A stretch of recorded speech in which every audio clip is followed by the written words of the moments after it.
ஊதிய உயர்வு, பணி நிரந்தரம் உள்ளிட்ட கோரிக்கைகளை வலியுறுத்தி அங்கன்வாடி ஊழியர்கள் போராட்டத்தை முன்னெடுத்திருக்கிறார்கள். சிவகங்கை அருகே ஆட்சியர் அலுவலகத்தை முற்றுகையிட்டு போராட்டம் நடத்த முயன்றவர்களை காவல்துறையினர் தடுக்க முற்பட்ட போதிலும் அவர்கள் நிற்காமல் முன்னேறி செல்வதை காட்சிகளாக பார்க்கிறோம். வெயிலின் தாக்கத்தால் ஒரு சிலர் மயக்கமடைந்திருக்கிறார்கள். அந்த காட்சிகளையும் நாம் பார்க்கும் நிலையில் விவரங்களை நம்முடைய செய்தியாளர் ஃபாரூக் வழங்க நாம் கேட்கலாம். ஃபாரூக், விவரங்கள். வணக்கம் சார். தமிழ்நாடு சத்துணவு அங்கன்வாடி சங்கங்களினுடைய கூட்டமைப்பு சார்பில் காலை வரை ஊதியம் மற்றும் 10 அம்ச கோரிக்கைகளை வலியுறுத்தி கடந்த 3ஆம் தேதி முதல் இந்த போராட்டமானது நடைபெற்று வருகிறது.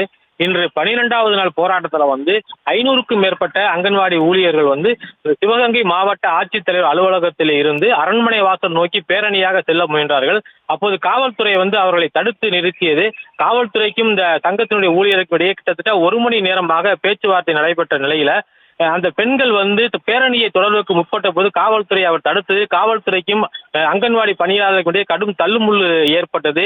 காவல்துறை கயர்களை வைத்து போராட்டக்காரர்களை தடுத்த போது அவர்கள் அந்த கயர்களை மீறிக்கொண்டு பேரணியாக சென்று தற்போது சிவகங்கை கோர்ட் வாசல் முன்பு அவர் தடுத்து நிறுத்தப்பட்டுள்ளார்கள்.